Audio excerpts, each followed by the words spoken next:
Guys यहाँ पे हम बात करने वाले हैं अपवर्क के बारे में। अपवर्क के ऊपर आप टॉप रेटेड का पेज किस तरह से गेट कर सकते हो गाइस, क्योंकि बहुत ज़्यादा लोग होते हैं। अगर आपके पास टॉप रेटेड का पेज आ जाता है अपवर्क के अंदर तो आप बहुत ही ज़्यादा जॉब्स को गेट कर सकते हो, बहुत ज़्यादा अच्छी अचीवमेंट्स ले सकते हो, मतलब बहुत ज़्यादा अपॉर्चुनिटीज़ आपके लिए ओपन हो जाती हैं अगर आपके पास टॉप रेटेड का बैज होता है।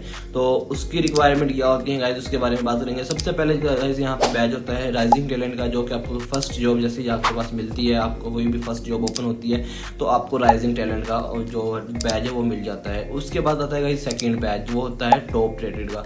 टॉप रेटेड का बैज आपको सिर्फ उस कंडीशन में मिलता है जब आपकी अर्निंग जो है 1000 से ऊपर होती है, ठीक है। और जब से ही आपकी अर्निंग 1000 से ऊपर, अभी मैं भी इस पर ऊपर काम कर रहा हूँ तो ठीक है गाइस, इसके अंदर आप भी बहुत ईजिली, क्योंकि मुझे इसके बारे में कंप्लीटली नॉलेज है और मैं आपको यहाँ पर अपनी प्रोफाइल का कुछ स्क्रीनशॉट भी दे दूँगा, ठीक है।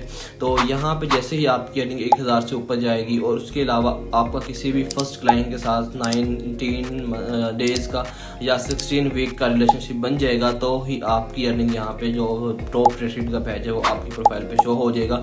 और जैसे ही आपका टॉप रेटेड का बैज यहाँ पे अनेबल होगा गाइस तो आप यहाँ पे बहुत अच्छी से अच्छी अपॉर्चुनिटीज़ गेट कर सकते हो और बहुत ही ज़्यादा बहुत ही कमाल की अपॉर्चुनिटीज़ आती हैं अगर आपके पास टॉप रेटेड का बैज होता है गाइस। तो आपको यहाँ पे हावर्ली के 20, 30, 40 डॉलर्स पर हावर तक मिलते हैं डेवलपमेंट के IT की फील्ड के अंदर गाइस। तो आप इसको बहुत ही ईजिली यूज़ कर सकते हो।